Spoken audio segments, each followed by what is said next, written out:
This is Hidden Killers with Tony Bruschi. Here now, Tony Bruschi. Does that shock you, just how casual this is? We don't normally see, I guess, this level of casualness when talking about something like this, or someone who just got caught with or is admitting to such a crime. The reason it doesn't surprise me, Tony, is I think working gangs for all those years, working organized crime, terrible crimes people do to one another, horrible. And then they go around and talk about a murder in text messages or in notes or on wires. And literally they're talking in this casual, that's the perfect word for it, in a casual discussion and vernacular. Like, again, I said, like picking up your laundry. It's so every day. But remember, when this is something that you've done and it's been in your mind for a week and a half, and he doesn't care. I mean, at the end of the day, he doesn't care about Charlie Kirk. He doesn't care about the ramifications. And quite frankly, I know he was book smart. I saw the grades. Yes, blah, blah, blah. Blah, blah, yeah. A lot of people who are book smart are not common sense and everything smart. And that's one of these guys. This is one of these guys that's stupid, when it comes to everyday life, I think. I mean, did he want to get caught? I mean, that's the other part. I mean, it's like, look, he can't just be now realizing or thinking, gee, if I'm going to do this, there might be a serial number on the family weapon, or I mean, they're just very elementary things here that seem to have completely evaded this man's thinking. And that's what makes it very like, huh? You're realizing this now in a text to your lover? Well, it's clear he didn't take the same courses that, BK, Brian Koberger, who murdered the Idaho students, took, right? Or maybe the lack of course. Yeah. Because it's clear he didn't do criminology, because you're right. He's failing every aspect of 101. He doesn't understand about fingerprints. He doesn't even consider seemingly DNA. He doesn't use gloves. He doesn't cover up his face. He doesn't cover up his body. He's a hot mess, which I've said from the minute this crime went down. I said, this is the sloppiest killer. There is no way he's affiliated with Mossad or with any Tifa or any other group, because they would have made sure he went out and did the mission appropriately. This is how a school kid would do it, and he's a school kid. But he thinks to change clothes, that's a big portion of this. And that he needs to disassemble the weapon before getting off the roof. It's like he did know some steps, but it's like, why would you do this but not that? Well, he took the obvious steps. As a point of getting that rifle where he needed to do it, he needed to remove the stock. So we needed the screwdriver to remove the stock, to make it smaller, to likely put the receiver and the barrel down his pant leg, from what I can tell. I tried this, and I put the whole gun down my pant leg, which I could run just fine with it. I wasn't moving around like him, but maybe I was thinking if he took that receiver off, or if it was moving, he's trying to hold it. He's like moving. It made everything difficult for him to walk normally. But the point is, he understands that the practicality of getting the gun from point A to point B, and then he worries, well, in case I'm seen, I'm going to change my clothes. But that, as you know, is at the minuscule level of what you need to do to cover up a crime. I'm no gun, not a big. I have guns. I don't do a lot with them, so I'm not super knowledgeable. But I just would think the serial number thing, leaving it out in the woods or in the grass wherever he left it, would be obvious things too. But I hear what you're saying completely. Where it's some people can be very mechanically intelligent, but then have no social intelligence. And not that this is social intelligence, but I guess it would be a form of it. Of just how things work out there. Again, 22, there's plenty of, talk to a lot of 22-year-olds. They're not the brightest all the time. I know I wasn't the brightest at that point either.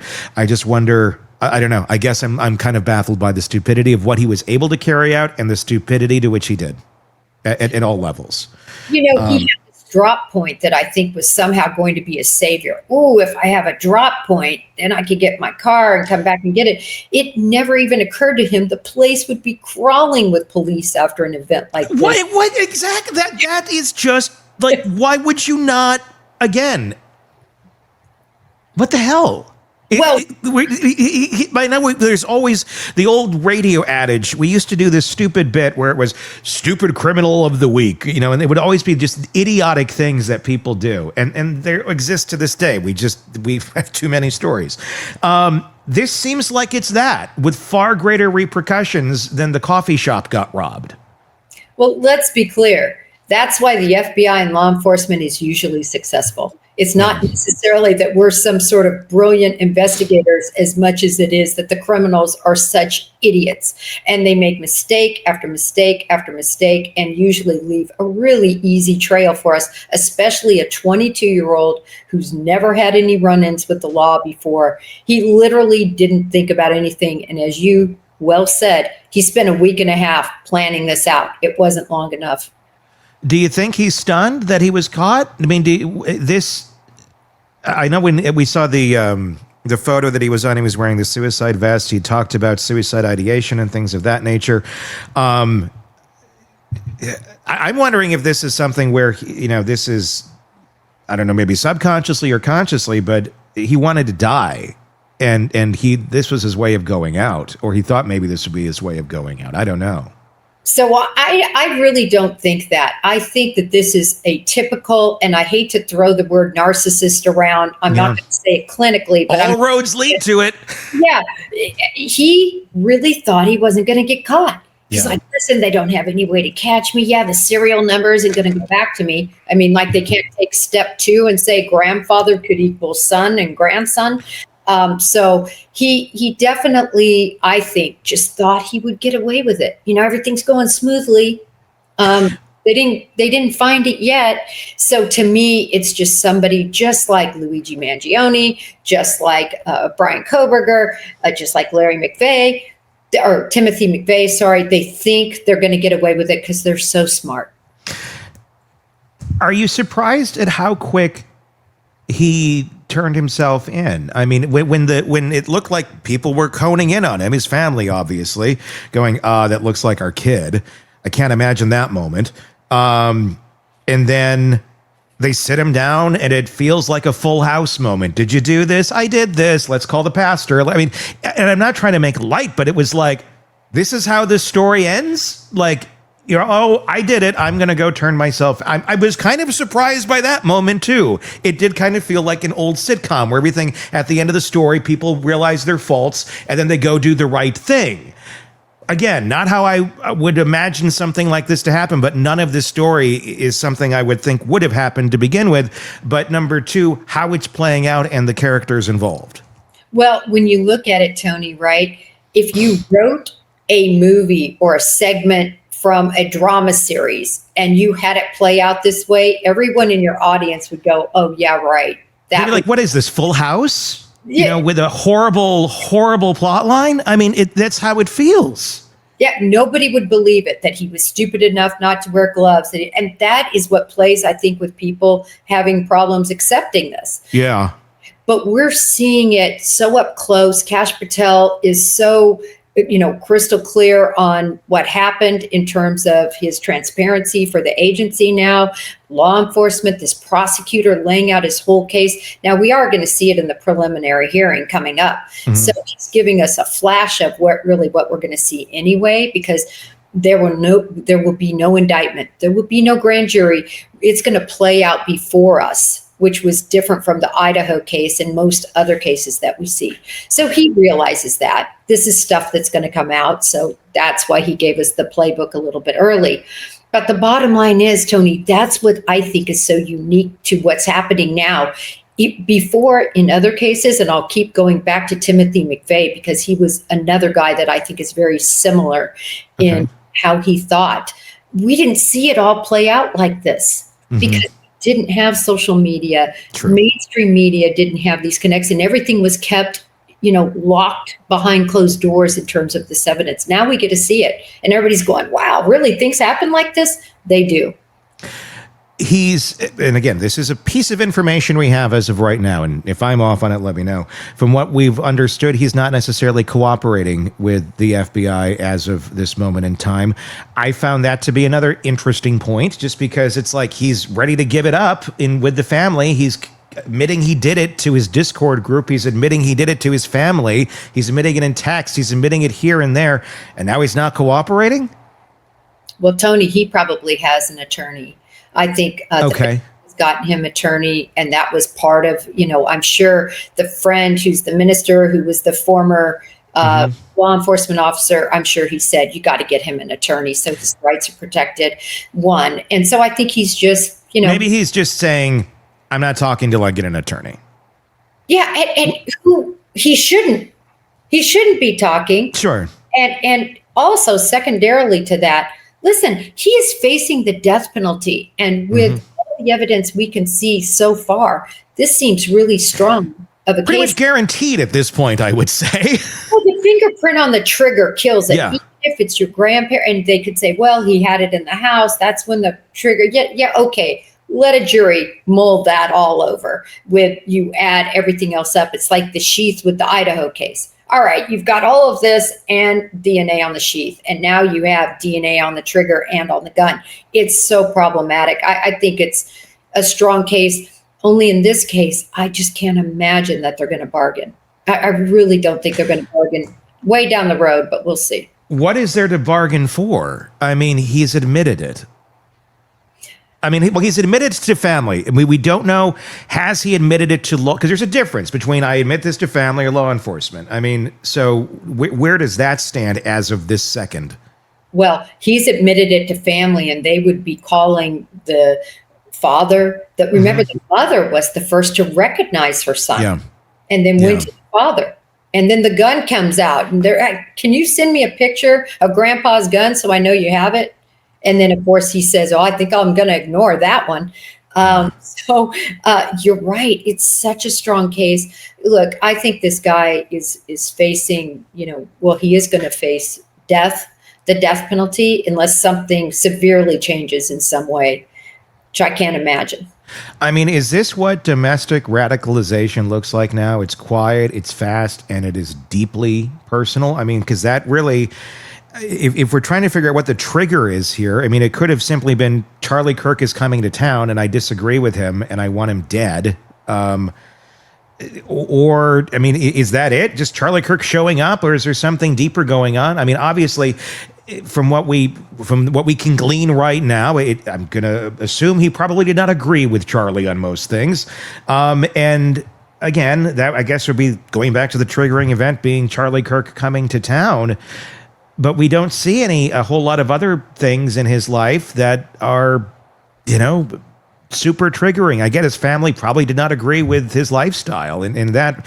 But then from that to this, it's like, okay, what the hell is happening here?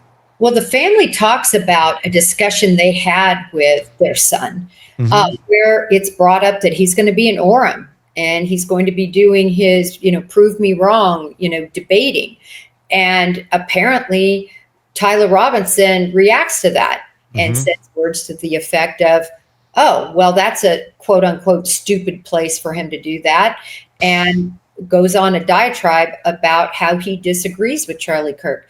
And the bottom line is, I think that Charlie Kirk really was more integral and touched a certain, the 20-year-olds, right? I mean, personally, for me, I didn't watch Charlie Kirk, but I remember different TikToks and things like that would come in my feed that would be snippets of what he said, right? But some of the youth are very well versed about Kirk. I mean, much more well known in that age parameter. So I think he very well knew Charlie Kirk and followed him in a negative, visceral way. And he's like, oh my gosh, he's 2.5, 3 hours away? I think I'm going to drive up there. So, yeah, where I can, when you try to put your mind into that gymnastics of someone who would do this, it would be Yeah, I mean, he could stand for far, far worse than being just something that has a very, very different opinion of you, no matter how different it may be. Some will take that to quite an extreme rather than move on and, okay, you can have a different opinion, and it's okay. We're going to go our different ways. They don't have to be part of each other's lives. Some will want to extinguish the other opinion completely. Does the FBI have models for identifying these short fuse actors? Because it seems like I think we just lit a tinderbox of a fireworks stand of short fuse actors here that I'm really scared to see what the coming weeks and months have ahead of us. Well, I think many of us have put forth that the FBI is going to have to completely change its direction, law enforcement as a whole, in terms of evaluating individuals who are saying things online and then appropriately investigating those. This has just all got to change, because if you look at school shooters, mass shooters, assassins, it's not that they don't talk about it. They talk about it. They write about it before it ever happens. We need to get better about identifying that, and it's going to have to be done through AI programming, I think. And there's a big difference, though, between somebody out there saying, I'm going to go shoot somebody, and someone who disagrees with someone for their political beliefs. And I feel like we're entering some pretty scary territory right now, where just those disagreements, not any threat, not any I hate you, not even any I want to hurt you, or just nothing, just simple disagreement right now seems to be on the line of possible chopping block for some. That's a scary place to be in. Well, I agree. I mean, certainly our constitutional right of free speech has to be protected, but there is a line there. You can't threaten. And if you have somebody saying, I can't wait to murder this guy, I'm going to get a gun. I agree. All for that. Go after those people. Yeah. That's not protected free speech. I guess what I worry about is just anyone disagreeing on whatever side it may be they disagree with, and then one side having either more power politically or more power in terms of activated people out there. Basically what we're talking about here, these, kind of short fuse actors, if you will, that will then go, oh my gosh, you disagree with me on X issue, we must silence you. But the person it's not doing anything. It's just regular political, debate that we have in our country, which Charlie, is championed. That's what he would say he would have championed in a lot of parts of his life. But that's a scary point. And how is this going to be deciphered of what is dangerous speech and what is not dangerous speech, I guess? Well, and I know what you're speaking of. And certainly Pam Bondi recently came out and, was talking about hate speech. And there wasn't a lot of defining that. But how I took that is hate speech that leads to a threat. And the threat is where you cross the line. Mm-hmm. So, but I mean, anybody could say something that they disagree with, and then the more extreme person could go, yeah, I disagree with that. And then it leads someone else to, would this have to be in the same line of the same individual making the threat that makes the hate speech? Because one could say, well, this person disagreed vehemently with you, but they didn't make any threat. They just disagreed, because we're allowed to do that in this country. And then someone else jumps on that is more extreme. I mean, we are walking a very fine line right now. Well, I think it's going to be very interesting. I totally agree with you. Kash Patel said before the hearings that specifically they're looking at more than 20. In fact, he scoffed at the number 20 that were involved in this Discord group that that Tyler Robinson was involved in. He scoffed at it and he said, listen, there's way more than 20 and we're going to be looking at everybody. I guarantee agents are already knocking on the doors of those people that were involved in that Discord, those people that were involved. In other words, were they egging him on? Were they as hard as Lever Twigs? What all happened to get him, as you said, from point A to point murdering somebody in a week? What all ignited that? Or was it just him? The FBI is going to be getting to the bottom of it. So to your point, that begs the question, does that mean just ideologically, I push you and push you and push you, but I don't make any threats, can you be charged? And look, I can understand that area. I think the concern a lot of American citizens have right now more so is just going on Facebook and disagreeing on either directions in some points, where if I say this out loud, what could the consequence be? And we've never been in a place where it's like, oh, this could actually, like, me, not a threat, but just someone disagreeing with a policy, whether this or that could lead to much further action than just somebody, giving you a thumbs down or disagreeing and making a nasty comment to you. Well, I think the other thing that needs to be considered, I think what you're talking about should not be in jeopardy. But, they just arrested, I think it was a 12 or 13-year-old, I think it was 13, who had a bunch of guns, who said he was angry, who wanted to kill, right? So he's saying all these things. Good. Arrest him. And they arrested him, but then they just let him back out, by the way, on bond, which I'm like, oh my gosh, what are we doing here? Well, we let rapists and murderers and all that out, and then we prosecute the dads when they rescue their daughters who have been kidnapped. So only in America, as Brooks and Dunn would say. Maybe it's time we do a new version of that song with new lyrics. What do you think? I think so. I don't think they would want to sing them. I think that's the problem. So much to talk about. It was so fascinating. Thank you so much, Jennifer, for coming on. And as I've said to Robin, too, just being voices of reason in a very, very confusing time right now, and being able to talk about these things without having politics being involved, but addressing the concerns that so many people have. I think that's very important. So thank you so much for coming on. Break the Case is your podcast. You can check it out anywhere you get podcasts and on YouTube. Break the Case with Jennifer Coffindaffer. Be sure to check that out. Until next time, I'm Tony Bruschi. We will talk again real soon. Want more on this case and others? Then press subscribe now and don't miss a moment of true crime coverage from Tony Bruschi and the Hidden Killers podcast.